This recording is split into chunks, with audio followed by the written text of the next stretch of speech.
Life is a uniquely beautiful experience, a privilege for each of those who are gifted the chance to live it. Throughout one's life, there are many choices, and these choices range from what food you'll eat to what clothes you'll wear. They range from how much money you'll make to a decision that isn't hard for most of us, how to spend that money. Despite having the choice of where to live, how to live, and who to live with, there's still no control you have on what family you come from. Each of us here had no say in which family we would be a part of. I was never given an option to have a little granny within me. There's always just been a little granny within me. This might sound concerning to hear that I have this condition, but rest assured, fellow family, it is the thing that unites all of us here together. You too have a little bit of granny within you. I'd even go as far to say that some of you, without naming names, have a lot of granny in you. To know what it means to have granny within you, it's vital to know who granny is. So who is granny? Born in 1929, she grew up as radio was first gaining popularity. And now, nearly a century later, she's lived to see the rise of artificial intelligence. That is completely changing daily life. She saw the start of the United States' entrance of and the end of World War II. As a young adult, Granny witnessed the civil rights movement and later the first African-American president. The birth of rock and roll, led none other than by Mr. Elvis Presley, was witnessed by Granny here in Mississippi as they shared the state together. She witnessed the founding of NASA during the space race. She lived under 17 presidential administrations and would remember when John F. Kennedy was assassinated. She saw the first humans land on the moon in 1969 and the first recreational trip to space decades later. She was a business owner during the women's rights movement in the 1970s. She saw the fall of the Berlin Wall and the economics of the Ronald Reagan era. In the 1990s, she witnessed the rise of telephones, Clinton's impeachment, Hurricane Katrina, the 2008 financial crisis. She lived through devastating diseases and health crises, from the threat of polio in her youth to the worldwide COVID-19 pandemic in her later years. From the days when families gathered around a crackling radio to a world driven by instant global connection and social media, her life spans a remarkable stretch of human history. Granny was always determined, a firecracker of a lady. Any woman who seemed barely 4 foot tall, willing to wrestle the Mississippi summer heat in the 1960s, should tell you everything you need to know. Granny was determined. Granny was civic-minded. She cared about her neighbors. She cared about her church. She cared about Maben, her home full of friends and family.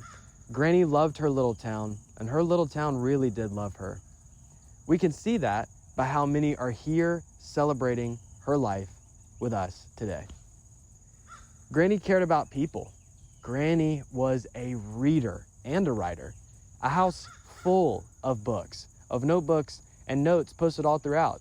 Sometimes those notes only made sense to Granny, but she was a writer nonetheless. A true lover of dates too. Whether you were given a handmade card, it needed the date on it. And if she got a new appliance, you can rest assured, at the top corner of the user manual, there you could find a date pinned in her flowy, cursive handwriting.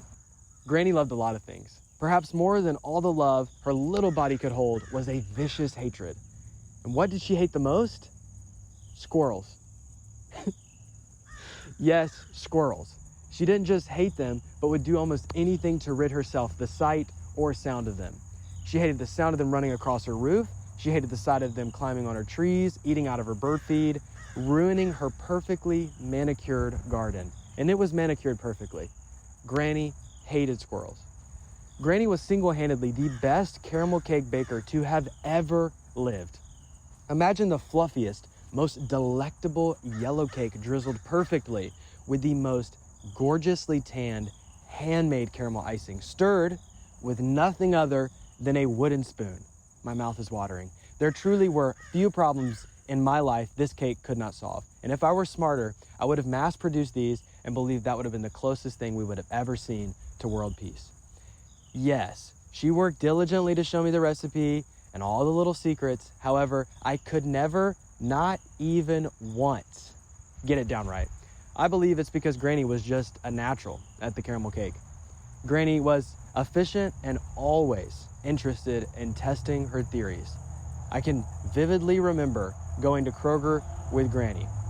She would drive us in her green Toyota, and we would listen to Super Talk Mississippi all the way to Starkville. She would ensure we found a parking spot that would allow us to get a few extra steps in, and Granny insisted that it was good for me and it was good for her. She would take her little finger and point to the clock. She would say, "You see what time it is? It's 3:42, and we're gonna get back here in the car by 4. Here's a list of what you need. Now let's go." And we would go, "Let's go." Once we got in the store, she'd go get me to get her a shopping cart, one where all 4 wheels would roll perfectly and none of them were squeaky. I remember leaning over to push the cart like this and Granny telling me, "Stand up like a gentleman." Looking back on it, I'm not sure how a gentleman is to push a shopping cart, but rest assured, this is how I push a shopping cart to this day. There is no slouching and my back is straight. My shoulders, they're back. Granny was classy, and it was a contagious thing. Granny was a lot of things for a lot of people. For me, she was grandmother, the only Shuffield grandparent I ever had. Maybe for you, she was grandmother, friend, boss, neighbor, or aunt. The giver of your life, the braider of your hair. If she was your mother, she was the one who comforted you through your worst tummy ache. She helped you with your homework, was the cooker of your favorite meals, the one who taught you to brush your teeth. She's the one who tucked you in at night, the one who transitioned you from diapers to using the toilet. She was the one who cheered you on through each life accomplishment, the one who filled not only the role of mother, but also later in life, the role of father as well. Granny was a lot of things for a lot of different people. She was perfect at nothing and good at almost everything. She had the sweetest little laugh and the shortest stature and some of the strongest opinions of any woman I've ever met. As I said earlier, life comes with many choices, but there's some things we simply don't ever get the chance to choose. You don't get to choose your family. Family and friends, you and I are all united here because we have a little bit of Granny in us. Genetically speaking, on average, you share 25% of your DNA with each grandparent. And for me, 25% of the reason I have the hair texture, the blood type, and the facial features I have is because I have a little Granny in me. DNA and family culture also contribute to personality traits, vocal qualities, intelligence, learning style, habits, and mannerisms, which, in the case of Granny, could be a good thing or a bad thing. Our memories with Granny are just that. They're memories. Any moment that you're no longer in is just a memory, accessible through photos, videos, and our ability to recall them. We're all connected to Granny here, emotionally as friends and genetically as family. Granny's time on earth was completed with excellence. Her race was run well, and now it's our responsibility to keep the memory of her alive in each of us. It's time to see what each of us can do with a little Granny within us. Her life continues in each of us as we repeat her crazy quotes, recall all of the funny stories, and most importantly, we live each day with the same grit and tenacity she did. There were few who ever did it like Granny did, and there are few who will ever do it like Granny did. But you did real good, Granny. We remember you today.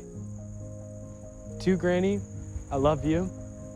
Thank you for always cheering me on and for being my biggest supporter. I vividly remember you encouraging me to study journalism, which I thought was so random. But I thought about it as I was writing this speech, and you said, always have the right words to say.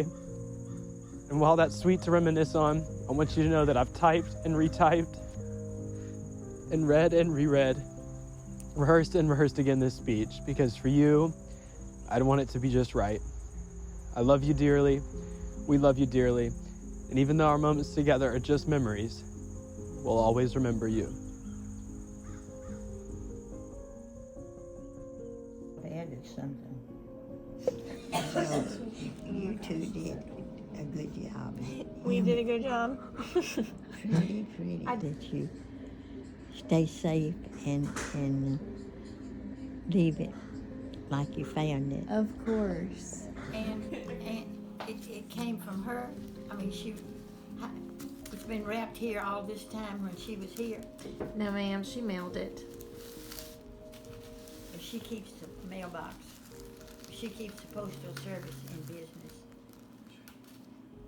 So, I'm so proud of you.